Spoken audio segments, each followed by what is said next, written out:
اللہ وحدہ لا شریک نے جنتیوں کو جنت میں جانے کے بعد کہنی ہے، صحابہ اکرام رضوان اللہ علیہم اجمعین کو ان کی زندگی میں یہ بات کہنی ہے۔ اس سے ایک بات تو یہ ثابت ہوئی کہ سارے صحابہ جنتی،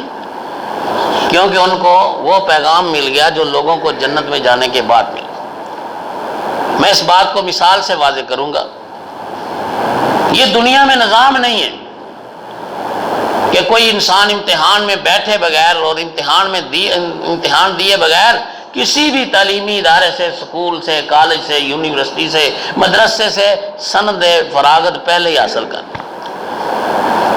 اس کو وہاں سے فارغ ہونے کا سرٹیفکیٹ اور کامیابی کی نوید پہلے سنا دی جائے۔ کوئی نظام نہیں ہے دنیا کا۔ اور میرے علم کی حد تک صرف ایک مثال موجود ہے، حضرت استاد محترم تشریف فرما ہے، ان کے علم میں اور بھی زیادہ ہوں تو ہمیں مستفید فرمائیے گا۔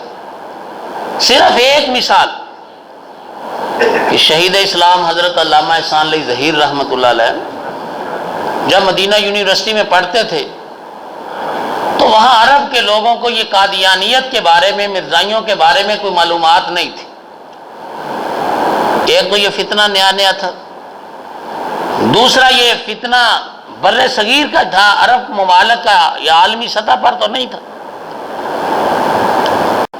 الحمدللہ الذی ہدانا لہذا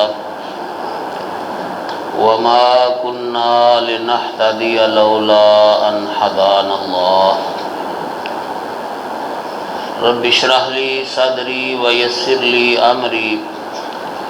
واحلل عقدة من لساني يفقهوا قولي رب زدني علما وفهما وعملا اما بعد فاعوذ باللہ السمیع العلیم من الشیطان الرجیم بسم اللہ الرحمن الرحیم فریق فی الجنۃ و فریق فی السعیر صدق اللہ العظیم۔ میں گزارش کروں گا استاد محترم حضرت مولانا نجیب اللہ طارق صاحب سے کہ مصلی صدارت پہ تشریف لائیں۔ تشریف لے آئے آگے، ایک کرسی لے آؤ ادھر بھی۔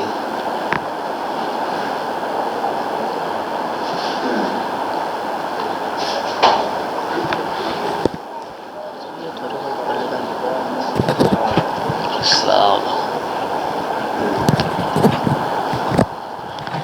ہونی اجازت نہیں مجھے پا رہا تھا۔ ہر قسم کی حمد و ثنا اللہ وحدہ لا شریک کے لیے ہی خاص ہے کہ جو خالق و مالک ساری کائنات کا مشکل کشا اور حاجت روا ہے۔ درود و سلام امام الانبیاء سید الرسل سید کل کائنات جناب محمد الرسول اللہ صلی اللہ تعالی علیہ وآلہ وصحبہ وسلم کی ذات اقدس کے لیے کہ جو پیغمبر رحمت علیہ السلام ساری کائنات کے لوگوں کے لیے رہبر اور رہنما ہے۔ جس طرح اللہ وحدہ لا شریک کے علاوہ کسی دوسرے کی عبادت کرنا حرام ہے، بعین ہی امام الانبیاء حضرت محمد الرسول اللہ صلی اللہ تعالی علیہ وآلہ وصحبہ وسلم کی ذات اقدس کے علاوہ مخلوق میں سے کسی دوسرے کی غیر مشروط طور پر اطاعت اور فرما برداری کرنا بھی حرام ہے۔ مختصر حمد و صلوات کے بعد اللہ تعالیٰ نے یہ کائنات کا نظام اس انسان کی خدمت کے لیے پیدا کیا ہے کہ هو الذی خلق لکم ما فی الارض جمیعا، اور اس انسان کو اللہ تعالیٰ نے صرف اور صرف اپنی آخرت کو سنوارنے کے لیے پیدا کیا۔ الذی خلق الموت والحیاۃ لیبلوکم ایکم احسن عملا۔ اب جب انسان نے یہ دنیا کی زندگی گزار کے آخرت کی زندگی کو اختیار کرنا تو تو پھر آخر کار انجام میں اللہ تعالیٰ نے فرمایا کہ فریقٌ فی الجنت و فریقٌ فی السعیر۔ دنیا میں بھلے سے کوئی مذہب ہو، کوئی فرقہ ہو، کوئی گروہ ہو، کوئی جماعت ہو، کوئی برادری ہو، کوئی قبیلہ ہو، لیکن آخر کار اس نے دو گروہوں میں تقسیم ہو جائے، تیسرا کوئی گروہ نہیں ہوگا، ایک جنت میں جائے گا اور ایک جہنم میں جائے گا۔ پھر جو لوگ جنت میں جائیں گے، اللہ وحدہ لا شریک کی ان کے لیے بے شمار نعمتیں جن کو کسی آنکھ نے دیکھا نہیں اور کسی دل پہ اس کے بارے میں خیال تک نہیں گزرا، ایسی ایسی شاندار بے مثال لازوال نعمتیں اللہ تعالیٰ نے جنت میں عطا فرمائی۔ اور اس سے بھی بڑھ کر فرمایا کہ وَلَكُمْ فِيهَا مَا تَشْتَهِي أَنفُسُكُمْ وَلَكُمْ فِيهَا مَا تَدَّعُونَ۔ جو تم سے وعدہ ہو چکا ہے نا جنت کی نعمتوں کا، وہ تو مل ہی جانی۔ وَلَكُمْ فِيهَا مَا تَدَّعُونَ، جو تم وہاں پہ مانگو گے، سوال کرو گے، اللہ پاک تمہیں وہ بھی عطا فرمائے گا۔ اور اس سے بھی آگے فرمایا وَلَكُمْ فِيهَا مَا تَشْتَهِي أَنفُسُكُمْ، جو تمہارا جی چاہے گا، تمہاری خواہش ہوگی، تمہاری تمنا ہوگی، تمہاری آرزو ہوگی، ابھی تم مانگو گے نہیں، زبان پہ نہیں لاؤ گے، اللہ تعالیٰ پہلے تمہیں عطا فرما دے۔ اب اتنی ساری جنت کی نعمتوں کے باوجود ایک موقع ایسا آئے گا کہ اللہ تعالیٰ جنتیوں سے سوال کریں گے کہ بھئی آپ مجھے یہ بتائیے کہ راضی تم، یہ جو کچھ تمہیں جنت میں ملا ہے تم اس پہ خوش ہو، راضی ہو؟ کہ دنیا میں تم نے مشقت اٹھائی، اپنی خواہشات کو، تمناؤں کو، آرزوؤں کو، قبیلے، برادری اور علاقے کے رسم و رواج کو تم نے میرے احکام پہ، میرے حکم پہ، میرے نبی کی سنت پہ قربان کر دی۔ اب جو کچھ تمہیں اس کے بدلے میں جنت میں ملا ہے، کیا تم اس پر راضی ہو؟ تو جنتی عرض کریں گے اللہ پاک کیوں نہیں راضی ہے؟ ہمیں جہنم سے، دوزخ سے تو نے بچا لیا، جنت میں جگہ عطا فرما دی، یہ اتنی ساری نعمتیں ہیں، تو راضی کیوں نہیں ہوں گے؟ اللہ پاک فرمائیں گے ایک چیز ایسی ہے، میری ایک نعمت ایسی ہے جو ان ساری نعمتوں سے اور جنت کی ان ساری چیزوں سے زیادہ افضل ہے، زیادہ بڑھ کر۔ اب جنتی بڑے تعجب کا اظہار کریں گے کہ جنت کی کوئی ایک نعمت بھی ہم دیکھ لیں تو اس کو ہی بیان نہیں کیا جا سکتا، اس کی خوبیوں کا احاطہ ہی نہیں کیا جا سکتا۔ تو ان ساری نعمتوں سے بڑھ کر وہ کون سی نعمت ہے جو ان سے بھی افضل اور بہتر ہے؟ اللہ تعالیٰ فرمائیں گے کہ آج کے بعد میں تم پہ کبھی ناراض نہیں ہوں گا، بلکہ تم پر میں راضی ہوں اور ہمیشہ راضی ہی رہوں۔ یہ اللہ تعالیٰ کی رضا، اللہ تعالیٰ کی خوشنودی اور اللہ وحدہ لا شریک کی طرف سے جنتی لوگوں کے لیے اپنی رضامندی کا پیغام اس وقت ان کو ملے گا جب وہ یہ ساری زندگی کے بعد موت کی سختی جھیل چکے ہوں گے، قبر کے حالات اور برزخی زندگی گزار چکے ہوں گے، حشر کے میدان کی تلخیاں اور سختیاں وہ برداشت کر چکے ہوں گے، اور یہ سبھی ایک سے بڑھ کر ایک پریشانی، موت۔ پیارے نبی صلی اللہ علیہ وسلم خود اللہ کے حضور دعا کیا کرتے تھے، اللہم انی اعوذ بک من غمرات الموت و سکرات الموت، موت کی سختیوں سے، موت کی بے ہوشیوں سے، موت کے وقت کی پیاس سے، موت کی پریشانیوں سے پیارے نبی صلی اللہ علیہ وسلم پناہ مانگا کرتے، قبر کے عذاب سے آپ پناہ مانگتے تھے، اللہم انی اعوذ بک من عذاب القبر۔ اور حشر کا میدان تو ایسا آ گیا کہ پیارے نبی صلی اللہ علیہ وآلہ وسلم نے فرمایا کہ حشر کے میدان میں تو کوئی کسی کی پرواہ نہیں کرے گا، حتیٰ کہ انبیاء کرام علیہم السلام بھی رب نفسی اور رب نفسی کی دعائیں کر رہے ہوں گے کہ اللہ کریم میرے ساتھ نرمی والا معاملہ فرما۔ اتنے سارے مشکل حالات یہ سارے گزار کر جنت میں جب پہنچے تو پھر اللہ تعالیٰ نے فرمایا بھی میں تم سے راضی ہوں، کبھی ناراض نہیں ہوں۔ اللہ تعالیٰ سے دعا ہے اللہ کریم یہ سعادت مجھے بھی نصیب فرمائے، آپ کو بھی نصیب فرمائے۔ لیکن آپ ان لوگوں کی خوش قسمتی کا اندازہ کریں،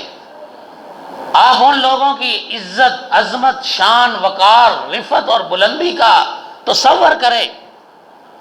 کہ جن کو اللہ وحدہ لا شریک نے یہ سارے مراحل، موت کا بھی، قبر کا بھی، حشر کا بھی، پلسرات کا بھی، سارے مراحل گزارنے سے پہلے اس دنیا میں کی زندگی میں ان کو یہ اطلاع دے دی کہ رضی اللہ عنہم ورضوا عنہ، کہ میں تم سے راضی ہوں اور تم مجھ سے راضی ہو چکے ہو۔ حضرات صحابہ اکرام رضوان اللہ مجمعین، کتنا بڑا اعزاز ہے ان کے لیے، یہ کتنی بڑی عظمت، عزت اور شرف کی بات ہے ان کے لیے کہ جو پیغام، جو بات اللہ وحدہ لا شریک نے جنتیوں کو جنت میں جانے کے بعد کہنی ہے، صحابہ اکرام رضوان اللہ علیہ مجمعین کو ان کی زندگی میں یہ بات کہنی۔ اس سے ایک بات تو یہ ثابت ہوئی کہ سارے صحابہ جنتی، کیونکہ ان کو وہ پیغام مل گیا جو لوگوں کو جنت میں جانے کے بعد ملا۔ میں اس بات کو مثال سے واضح کروں گا۔ یہ دنیا میں نظام نہیں ہے کہ کوئی انسان امتحان میں بیٹھے بغیر اور امتحان دیے بغیر کسی بھی تعلیمی ادارے سے، سکول سے، کالج سے، یونیورسٹی سے، مدرسے سے سند فراغت پہلے ہی حاصل کر، اس کو وہاں سے فارغ ہونے کا سرٹیفکیٹ اور کامیابی کی نوید پہلے سنا دی جائے۔ کوئی نظام نہیں ہے دنیا کا۔ اور میرے علم کی حد تک صرف ایک مثال موجود ہے، حضرت استاد محترم تشریف فرما ہے، ان کے علم میں اور بھی زیادہ ہوں تو ہمیں مستفید فرمائیے گا۔ صرف ایک مثال کہ شہید اسلام حضرت علامہ احسان علی ظہیر رحمۃ اللہ علیہ جب مدینہ یونیورسٹی میں پڑھتے تھے تو وہاں عرب کے لوگوں کو یہ قادیانیت کے بارے میں، مرزائیوں کے بارے میں کوئی معلومات نہیں تھی۔ ایک تو یہ فتنہ نیا نیا تھا، دوسرا یہ فتنہ بر صغیر کا تھا، عرب ممالک کا یا عالمی سطح پر تو نہیں تھا۔ جب حضرت علامہ احسان علی ظہیر رحمۃ اللہ علیہ نے اس حوالے سے وہاں گفتگو کی، ان کو بتایا، تو وہاں کے اساتذہ نے ان کو پھر حکم دیا کہ آپ ایسا کریں کہ آپ یہ لیکچر کلاس میں دیا کریں اور طلباء کو آگاہ کریں کہ قادیانیت کیا ہے، ان کے عقائد اور نظریات کیا ہے۔ اب انہوں نے کچھ وہاں پر درس دیے، لیکچر دیے، کلاس میں جو ہے نا وہ بیانات دیے۔ بعد میں پروگرام بنا کے ان سارے دروس کو اور ان سارے لیکچرز کو اکٹھا کر کے کتابی شکل میں شائع کیا تھا۔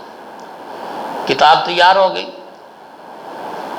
اب جب اس کی اشاعت کا مرحلہ آیا تو وہاں کے جو ناشر تھے نا، اس نے ایک تجویز رکھی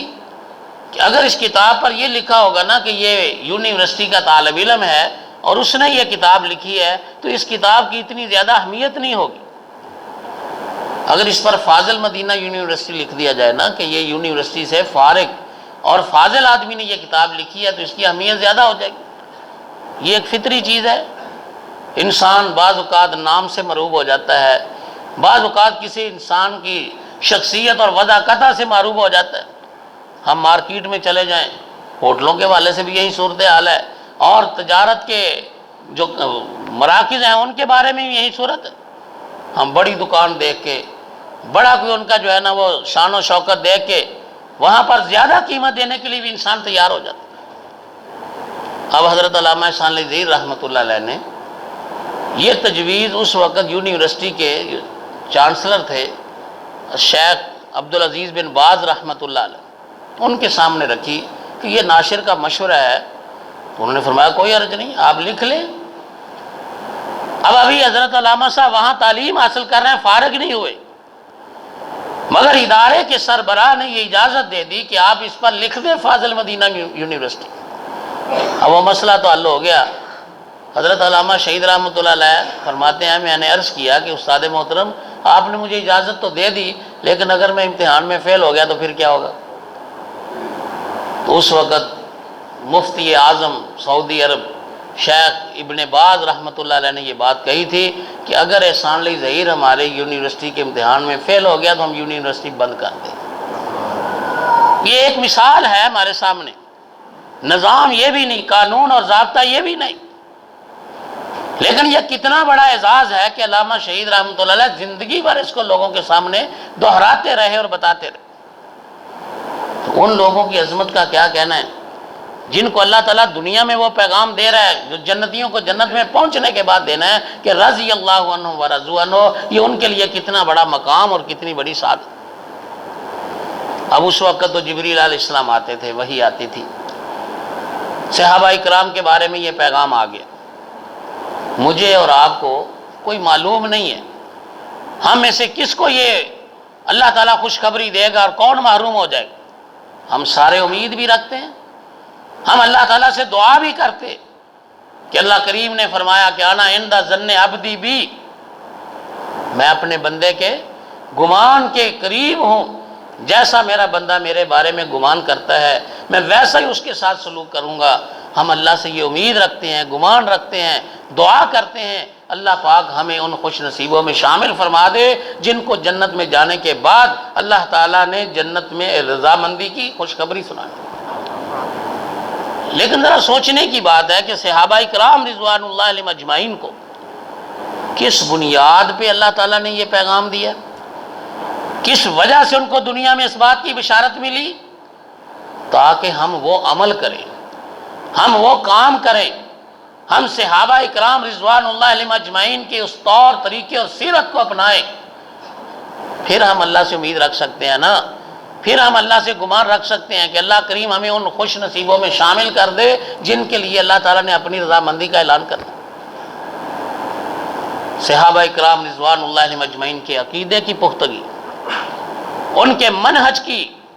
ان کے نظریات کی ایسی پختگی کہ جس پر کوئی دوسری رائے نہیں ہو سکتی۔ صرف ایک مثال عرض کر کے بات آگے بڑھاتا ہوں۔ سنن ابی داود میں روایت ہے، رسول کریم صلی اللہ علیہ وسلم کے صحابی حضرت قیس بن سعد رضی اللہ تعالیٰ، یہ بصرہ کا ایک علاقہ تھا، ہیرا شہر تھا، وہاں سے مدینہ منورہ آئے۔ اب وہاں انہوں نے دیکھا تھا کہ وہاں کے جو لوگ رہائشی ہیں نا، وہ اپنے سردار کو، اپنے امیر کو، اپنے حکمران کو سجدہ کرتے۔ ان کے دل میں یہ خیال آیا کہ بھی امام کائنات جناب محمد رسول اللہ صلی اللہ علیہ وسلم تو اس بات کا زیادہ حق رکھتے ہیں کہ آپ کو سجدہ کیا جائے، یہ تو دنیا دار ہے، وہ تو اللہ کے نبی ہیں۔ اب وہاں سے جب واپس آئے نا، ذرا دیکھنا صحابہ اکرام رضوان اللہ علیہم اجمعین کا عقیدہ، ایمان اور نظریہ کس قدر پختہ تھا۔ دنیا کی کوئی رنگینی، دنیا کی کوئی خواہش، دنیا کی کوئی تمنا یا ان کی اپنی پسند ناپسند کی بنیاد پر وہ اپنے نظریات اور عقائد کو نہیں تبدیل کر لیتے، اس میں کوئی مداحنت اور کمزوری اور سستی نہیں ہوتی تھی۔ اب وہاں سے واپس آئے تو آتے ہی سجدہ نہیں کر دیا، یہ صحابہ اکرام کے ایمان کی خوبی تھی، آتے ہی سجدہ نہیں کر دیا، حالانکہ ان کی خواہش ہے، خیال بھی تھا کہ لوگ دنیا داروں کو سجدہ کرتے ہیں، یہ تو اللہ کے رسول ہے صلی اللہ علیہ وسلم۔ آ کے پیارے نبی صلی اللہ علیہ وسلم کی خدمت میں حاضر ہوئے اور آپ کے سامنے ساری بات رکھی کہ اللہ کے رسول صلی اللہ علیہ وسلم اتیت الحیرۃ فرأیتہم یسجدون لمرزبان لہم، میں ہیرا شہر میں گیا تھا، وہاں سے واپس آیا ہوں، میں نے دیکھا کہ وہاں کے لوگ اپنے سردار کو، چودھری کو، اپنے ایم پی اے کو، ایم این اے کو، گورنر کو، صدر کو، اپنے حکمران کو سجدہ کرتے۔ حضور میرا خیال ہے انت حق ان یسجد لک، آپ کا زیادہ حق بنتا ہے کہ ہم آپ کو سجدہ کریں۔ نبی کریم صلی اللہ علیہ وسلم نے جب یہ بات سنی، اب حضرت قیس نے کیوں یہ بات کہی؟ اجازت کے لیے، میری بے شک یہ خواہش ہے، میری بے شک یہ عقیدت ہے، میری بے شک یہ آپ سے محبت ہے، لیکن آپ اجازت دیں تو میں عمل کرتا ہوں، آپ اجازت نہیں دیتے تو میں عمل نہیں کروں گا۔ پیارے نبی صلی اللہ علیہ وسلم نے فرمایا قیس مجھے یہ بتاؤ کہ لو مررت بقبری اتسجد لہ، جب میں دنیا سے چلا جاؤں، مجھے دفن کر دیا جائے اور کبھی تیرا زندگی میں وہاں میری قبر کے پاس سے گزر ہو تو اتسجد لہ، کیا تو میری قبر کو بھی سجدہ کرے گا؟ یہ اللہ کے رسول صلی اللہ علیہ وسلم نے سوال کر دیا۔ اب عقیدت، محبت، پیار، ادب، احترام، اس کا تقاضا کیا تھا ہمارے اس ماحول کے مطابق کہ حضرت قیس کو کہنا چاہیے تھا اللہ کے رسول جیسے آپ حکم فرمائیں گے میں ویسے کرنے کے لیے تیار ہوں، لیکن یہ نہیں کہا سنن ابی داؤد حدیث کے الفاظ ہے، اللہ کے رسول صلی اللہ علیہ وسلم کے صحابی نے جواب میں عرض کیا، اللہ کے رسول میں آپ کی قبر کو سجدہ نہیں کروں گا، اس لیے کہ آپ نے تو ہمیں سمجھایا ہے، آپ نے تو ہمیں تعلیم دی ہے، آپ نے ہماری تربیت کی ہے کہ کسی قبر کو سجدہ نہیں کیا جا سکتا، خواہ وہ قبر محمد رسول اللہ صلی اللہ علیہ وسلم کی ہی کیوں نہ، اس لیے میں آپ کی قبر کو سجدہ نہیں کروں۔ رسول پاک صلی اللہ علیہ وسلم نے فرمایا، اگر میری قبر کو سجدہ کرنا جائز نہیں تو پھر زندہ کو بھی سجدہ کرنا جائز نہیں، اس لیے کہ سجدہ کرنا صرف اللہ کا حق ہے، وہ اللہ کو کیا جائے گا، اللہ کے علاوہ اگر کسی کو سجدہ کرنا جائز ہوتا، فرمایا میں عورتوں کو، بیویوں کو حکم دیتا کہ اپنے اپنے خامدوں کو سجدہ کریں، اس لیے کہ اللہ پاک نے ان کو جو فضیلت عطا فرمائی ہے، جو عظمت عطا فرمائی ہے، وہ اس بات کے حقدار تھے، لیکن یہ اللہ تعالیٰ کے بعد کسی کو لیے جائز ہی نہیں۔ یہ صحابہ اکرام کے ایمان اور عقیدے کی پختگی تھی، جس وجہ سے اللہ تعالیٰ نے انہیں دنیا میں یہ پیغام دے دیا کہ رضی اللہ عنہم ورضوا عنہ، جو پیغام جنتیوں کو جنت میں جانے کے بعد مل گئے، صحابہ اکرام کو ان کی زندگی میں مل گیا۔ اور دوسرا، صحابہ اکرام رضوان اللہ علیہم اجمعین پیارے نبی صلی اللہ علیہ وسلم کی اطاعت، اتباع اور فرما برداری اس طرح کرتے تھے کہ اس میں کسی قسم کی کوئی حیل و حجت نہیں ہوتی تھی، اس میں کسی قسم کا کوئی توقف نہیں ہوتا تھا، کسی قسم کی کوئی رائے اور اجتہاد اور اپنے خیال کو کوئی عمل دخل نہیں ہوتا تھا۔ پیارے نبی صلی اللہ علیہ وسلم نے کیا دیا،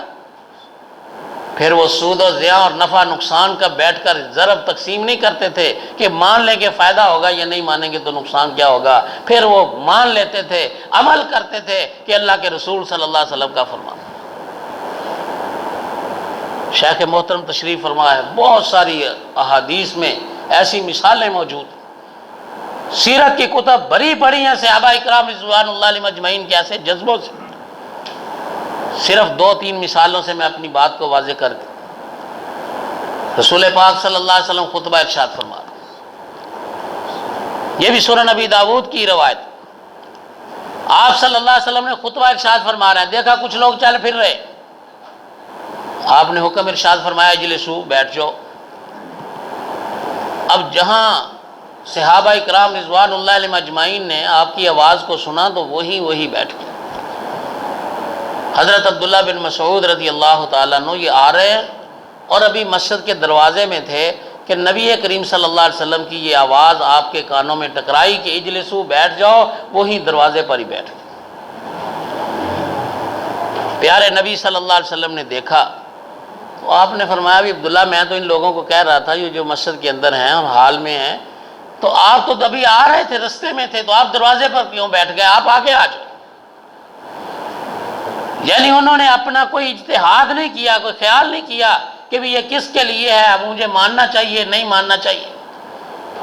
کان میں آواز پڑی ہے، پیارے نبی صلی اللہ علیہ وسلم کا حکم ہے، فوری طور پر اس پہ عمل کر دو۔ ایک دن آپ صلی اللہ علیہ وسلم خطبہ ارشاد فرما رہے ہیں،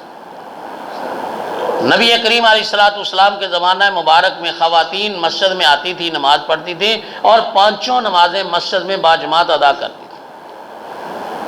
ایک دن آپ صلی اللہ علیہ وسلم نے فرمایا، بھی میرا خیال ہے یہ جو دروازہ ہے نا، یہ ہم خواتین کے لیے خاص کر دیں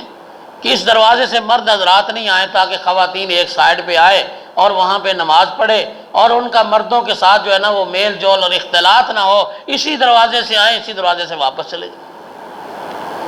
آپ نے حکم نہیں فرمایا بھی یہ دروازہ کوئی استعمال نہیں کرے، ایک خواہش تھی، تمنا تھی، خیال تھا، اس کا آپ نے اظہار فرما دیا۔ سیدنا حضرت عبداللہ بن عمر رضی اللہ تعالیٰ عنہما اس بات کے سننے کے بعد ساری زندگی اس دروازے سے نہیں گزرے کہ اللہ کے رسول صلی اللہ علیہ وسلم نے فرمایا تھا اس دروازے کو خواتین کے لیے خاص کر دینا چاہیے۔ یہ تھی اطاعت، یہ تھی فرما برداری صحابہ اکرام رضوان اللہ علیہم اجمعین۔ آج ہم جائزہ لیں اپنا کہ ہمیں جب اللہ کے رسول صلی اللہ علیہ وسلم کی کوئی حدیث پہنچتی ہے، ہمیں پیارے نبی صلی اللہ علیہ وسلم کی جب کسی سنت کے بارے میں معلوم ہوتا ہے تو کیا اطاعت کا، فرما برداری کا، اتباع کا جذبہ ہمارے اندر بھی وہی ہے جو پیارے نبی صلی اللہ علیہ وسلم کے صحابہ میں تھا؟ اگر ہے تو فابہا مبارک ہو، اور اگر نہیں ہے میرے بھائیوں تو پھر اگر ہم تمنا رکھتے ہیں کہ ہمیں وہ بشارت اور خوشخبری ملے جنت میں جانے کے بعد جو صحابہ کو زندگی میں ملی تھی، تو پھر ہمیں صحابہ اکرام رضوان اللہ علیہم اجمعین جیسا اپنے اندر اطاعت اور فرما برداری والا جذبہ بھی پیدا کرنا چاہیے۔ یہ دو باتیں جو میں نے عرض کی ہیں نا مثالیں، یہ تو آپ کا حکم تھا، آپ کی خواہش اور تمنا تھی، زبان مبارک سے آپ نے کچھ نہ کچھ کہہ دیا۔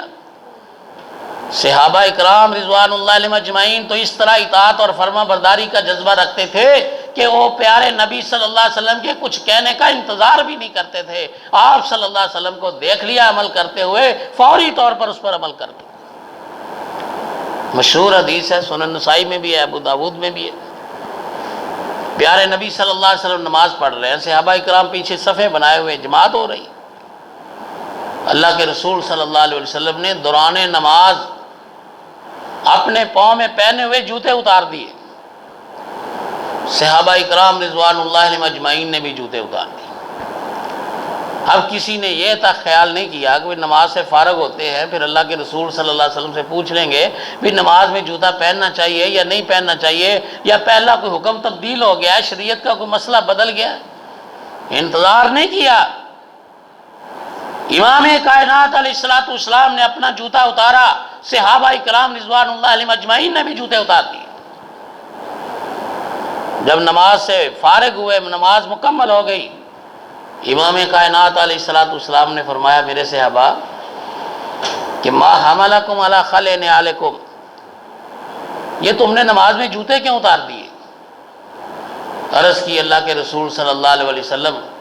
آپ صلی اللہ علیہ وسلم نے اپنے جوتے اتار دیے تو ہم نے دیکھا تو ہم نے بھی اپنے جوتے اتار دیے۔ یہ اطاعت تھی، فرما برداری تھی کہ جیسے پیارے نبی صلی اللہ علیہ وسلم کو دیکھا ویسے عمل کر گزرے۔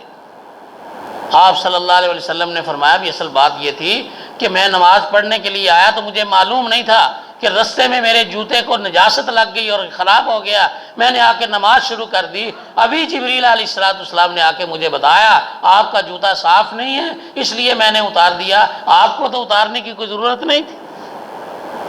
آئندہ سے حکم فرما دیا، آئندہ جب بھی کوئی بندہ آئے تو پہلے اپنے جوتے چیک کر لیا کرے، صاف ہیں تو ان میں نماز پڑھ لے، نہیں صاف ہیں تو ان کو اتار دے۔ لیکن جو بات میں عرض کرنا چاہتا ہوں وہ صحابہ اکرام رضوان اللہ علیہم اجمعین کا جذبہ اطاعت ہے۔ تو میرے بھائیوں، آج کے میرے اس پروگرام کا یہی ایک پیغام ہے، ہم اللہ سے دعا گو ہیں، اللہ تعالیٰ مجھے بھی، آپ سب بھائیوں کو بھی، تمام مسلمانوں کو یہ سعادت نصیب فرمائے کہ اللہ تعالیٰ ہم سب کو جنت میں یہ پیغام دے میں تم سے راضی ہوں، کبھی ناراض نہیں ہوں گا۔ لیکن اس پیغام کو حاصل کرنے کے لیے، اللہ تعالیٰ کا یہ کلام اور یہ بات اور یہ خوشخبری سننے کے لیے ہمارے اندر اطاعت فرما برداری کا وہ جذبہ ہونا چاہیے جو صحابہ اکرام رضوان اللہ علیہم اجمعین میں تھا۔ جب ہمیں اللہ تعالیٰ کا کوئی حکم معلوم ہو جائے، اللہ کے رسول صلی اللہ علیہ وسلم کی کوئی سنت معلوم ہو جائے، پھر ہم دنیا داری کے لحاظ سے نفع نقصان نہ دیکھیں، بلکہ ہم اپنے عقیدے پر، اپنے منہج پر، اپنے نظریات پر پکے پختہ رہتے ہوئے ہم اللہ اور اس کے رسول صلی اللہ علیہ وسلم کی اطاعت اور فرما برداری کرے، عقیدے میں بھی پختگی رہے، عمل میں بھی شفافیت اور عمل میں بھی اللہ کے رسول صلی اللہ علیہ وسلم کی اطاعت اور فرما برداری رہے۔ اللہ تعالیٰ سے دعا ہے اللہ وحدہ لا شریک مجھے بھی، آپ سب بھائیوں کو بھی قرآن و حدیث کو سمجھنے کی اور اس پہ کما حق و عمل کی توفیق عطا فرمائے۔ اقول قولی ھذا واستغفر اللہ لی ولکم ولسائر المؤمنین والمؤمنات۔ اب حضرت شیخ محترم دعا فرماتے ہیں۔ اللہ وحدہ لا شریک نے جنتیوں کو جنت میں جانے کے بعد کہنی ہے، صحابہ اکرام رضوان اللہ علیہم اجمعین کو ان کی زندگی میں یہ بات کہنی۔ اس سے ایک بات تو یہ ثابت ہوئی کہ سارے صحابہ جنتی، کیونکہ ان کو وہ پیغام مل گیا جو لوگوں کو جنت میں جانے کے بعد ملا۔ میں اس بات کو مثال سے واضح کروں گا، یہ دنیا میں نظام نہیں ہے کہ کوئی انسان امتحان میں بیٹھے بغیر اور امتحان دیے بغیر کسی بھی تعلیمی ادارے سے، سکول سے، کالج سے، یونیورسٹی سے، مدرسے سے سند فراغت پہلے ہی حاصل کر، اس کو وہاں سے فارغ ہونے کا سرٹیفکیٹ اور کامیابی کی نوید پہلے سنا دی جائے۔ کوئی نظام نہیں ہے دنیا کا۔ اور میرے علم کی حد تک صرف ایک مثال موجود ہے، حضرت استاد محترم تشریف فرما ہے، ان کے علم میں اور بھی زیادہ ہوں تو ہمیں مستفید فرمائیے گا۔ صرف ایک مثال کہ شہید اسلام حضرت علامہ احسان علی ظہیر رحمۃ اللہ علیہ جب مدینہ یونیورسٹی میں پڑھتے تھے تو وہاں عرب کے لوگوں کو یہ قادیانیت کے بارے میں، مرزائیوں کے بارے میں کوئی معلومات نہیں تھی۔ ایک تو یہ فتنہ نیا نیا تھا، دوسرا یہ فتنہ بر صغیر کا تھا، عرب ممالک کا یا عالمی سطح پر تو نہیں تھا۔